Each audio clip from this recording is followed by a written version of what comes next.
انت كبنت يعني بتحسي منين مثلا ان واحدة تعرفيها صاحبتك او تعرفيها معرفة سطحية، بتحسي ازاي، بتاخدي بالك ازاي ان هي مثلا ممكن تكون غيرانة على جوزها منك، على خطيبها منك؟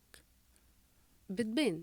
ازاي بقى، من ايه مثلا؟ الفايبز بتبان اول حاجه، تاني حاجه في تعاملات صغيره كده، في حركات صغيره قوي بتبان، زي انتوا رجاله كده برضو بتاخدوا بالكم لو واحد بيبص على مثلا حد معاك، على اختك، على صاحبتك، على على خطيبتك. انتوا بتحسوا من حركات صغيره قوي او حتى من مجرد نظره عين. فلا هي بتبان، وفي بقى حركات تانية بتبان بقى اللي هو زي ايه بقى؟ بتبقى دايما بتلف حواليه كده، تحديدا انه حد هي غيرانه منه موجود. اي كلمه بتحصل سنسيتيف ممكن تحرج البنت اللي هي غيرانه منها for no good reason، يعني من غير سبب عادي.